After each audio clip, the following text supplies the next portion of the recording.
Best WWE Ruthless aggression moments?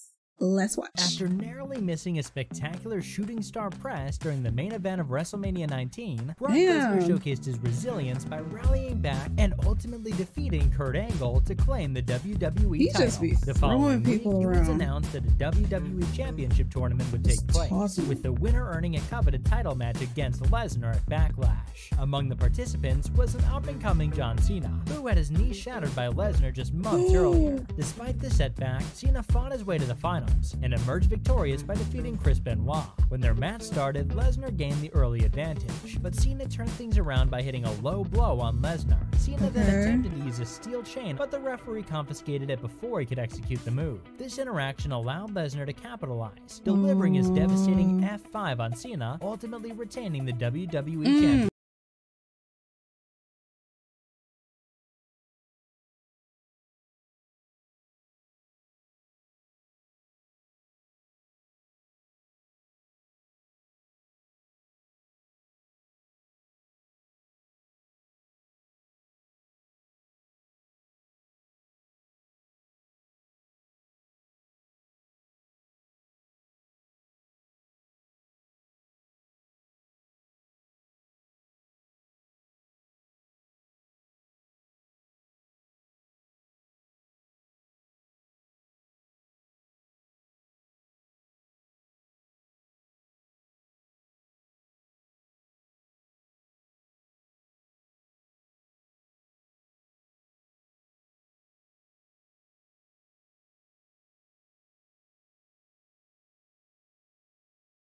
Scarier than Kane after he unmasked in the summer of 2003. The Big Red Machine set Jim Ross on fire and even gave Linda McMahon a tombstone at the top of the Monday Night Raw stage. Kane's actions did not sit well with Linda's son, Shane McMahon, so he returned to WWE to attack Kane and knock him into a dumpster fire. Kane ended up surviving Shane's brutal attack, so the two were booked to face off in a last man standing match at the Unforgiven pay-per-view. After a brutal 20-minute match, McMahon ended up losing after missing an elbow drop off the Unforgiven stage. Shane was hospitalized after his death-defying move, but Kane still showed up to continue his attack. When Shane eventually recovered, he trapped Kane in a limousine and crashed it into the side of a semi-truck. After Kane survived Shane's second attack, the two were scheduled to fight in an ambulance match. Then, after another grueling 20-minute match, Kane was able to secure his second victory and end their feud by incapacitating Shane and trapping him inside an ambulance. When Goldberg entered the 2004 Royal Rumble at number 30, it looked like he was going to win the match and main event WrestleMania 20, but WWE Champion Brock Lesnar decided to spoil those plans by interfering in the Rumble and giving him an F5. This led to Kurt Angle officially eliminating Goldberg from the match. Chris Benoit would go on to win that year's Rumble and challenge Raw Champion Triple H the very next night, so SmackDown was left without a #1 contender. Paul Heyman solved that problem by booking a 15-man Royal Rumble, and the winner would get a title match against Brock Lesnar at No Way Out. Eddie Guerrero was the final man standing after eliminating Kurt Angle and booked his title match for the paper.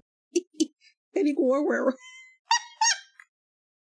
15-man Royal Rumble, and the winner would get a title match against Brock Lesnar at No Way Out. Eddie Guerrero was the final man standing after eliminating Kurt Angle and booked his title match for the pay-per-view. 2 weeks before the show, Raw general manager Stone Cold Steve Austin gave Goldberg a front row ticket so he could get revenge on Brock Lesnar, and that's exactly what he did. Just when it looked like Lesnar was going to retain his title, Goldberg interfered and gave him a spear. This allowed Eddie Guerrero to get the victory and become WWE Champion. Shortly after winning the first ever Money in the Bank ladder match at WrestleMania 21, Edge got distracted by his new girlfriend Lita and entered into a feud with two of her ex-boyfriends. During these rivalries with Kane and Matt Hardy, Edge competed in a steel cage, ladder match, and stretcher match. Fighting in all these crazy match stipulations put a lot of wear and tear on his body, which caused him to get injured near the end of the year. But Edge wanted to stay relevant during this injury, so he created his own talk show segment called The Cutting Edge, and used it to start a feud with Hall of Famer Ric Flair. After Edge got cleared to wrestle, he was scheduled to have a match against Flair at the upcoming New Year's Revolution pay-per-view.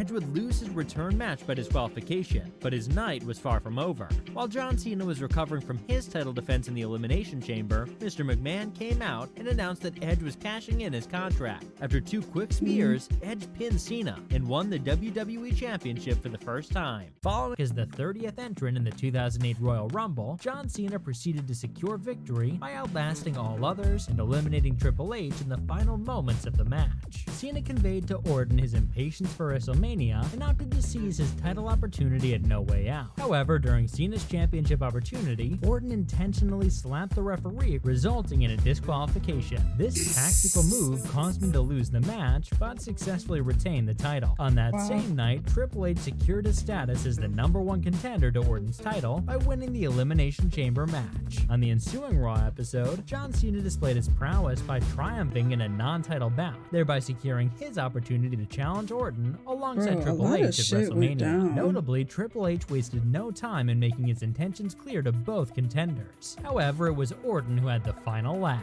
executing a devastating punt on Triple H and cunningly stealing the victory. After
The Undertaker shifted his focus to a new goal, challenging JBL for the WWE Championship at SummerSlam. However, during their title match, JBL cunningly provoked The Undertaker into getting himself disqualified. In retaliation, The Undertaker unleashed his fury and chokeslammed JBL through the roof of his limousine. Despite JBL's attempts to avoid a rematch, Teddy Long eventually booked them to face off in a last ride match at the No Mercy pay-per-view. The match was a relentless back and forth with non-stop action, and just when The Undertaker seemed to gain the upper hand after chokeslamming JBL through the announcer's table, Heidenreich suddenly attacked him. Taking advantage of the chaos, Heidenreich placed Undertaker inside the hearse, allowing JBL to secure an unexpected victory. But the humiliation didn't end there. Paul Heyman drove the hearse to a parking lot where Heidenreich slammed a car into it, causing a giant explosion. The week after Brock Lesnar defeated Kurt Angle in a 60-minute Iron Man match, Vince McMahon held an official WWE title presentation to congratulate the new champion. But shortly after Lesnar started his victory speech, The Undertaker crashed the party with Stephanie McMahon, who announced Undertaker as the new #1 contender. A furious Vince McMahon immediately demanded Stephanie to retract the championship match,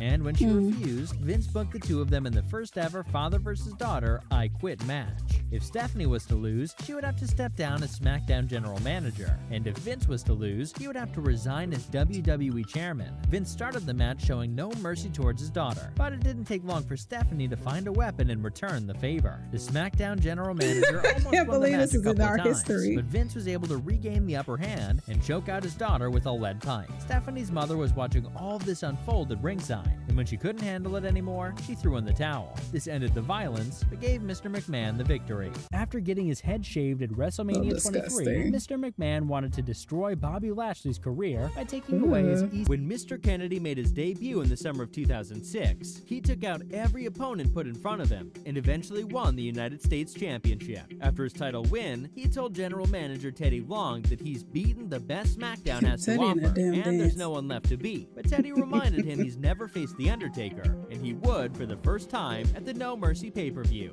Kennedy won the match by disqualification, and their first blood rematch in Survivor Series. Undertaker was given one final shot to beat Kennedy at the Armageddon pay-per-view, and this time they would face off in a last ride match.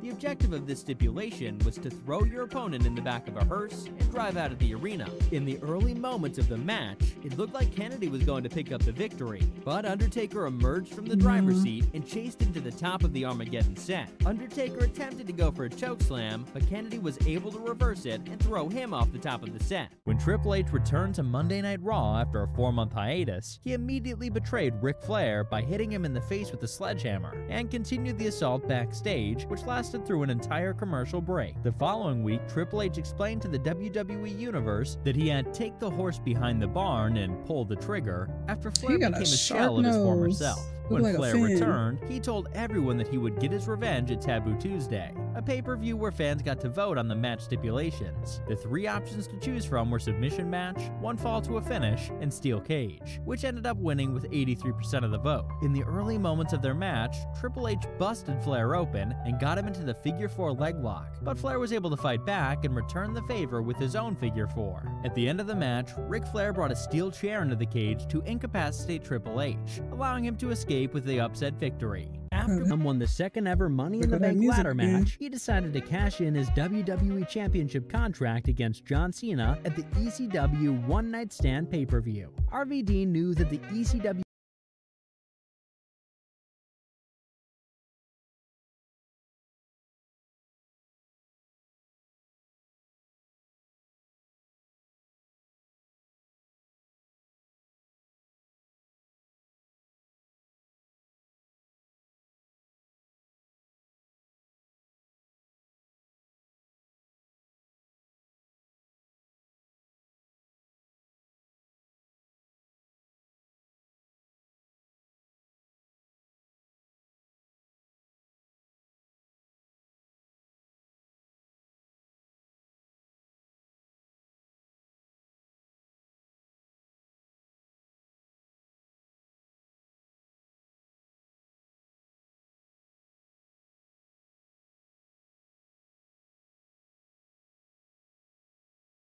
goal was to become World Heavyweight Champion, so he entered the Royal Rumble in hopes to become the new #1 contender. But during the match, Undertaker's signature music played, which led to Booker T eliminating a distracted Kane. Over the following weeks, Kane repeatedly insisted that The Undertaker was dead, only to be met with various paranormal incidents. After Kane couldn't handle the mind games any longer, he challenged The Undertaker to show up at WrestleMania so he could put a permanent end to the madness, and the dead man responded by violently shaking the ring. When Undertaker finally showed up in person at WrestleMania 20, he didn't come alone. He was accompanied by his druids and manager, Paul Bearer. Kane could barely believe what he was seeing. Oh, that is so Undertaker proved to him good. that he wasn't a ghost. After a violent beatdown and a vicious tombstone pile driver, The Undertaker picked up the victory and got revenge on his brother Kane. After banishing The Undertaker from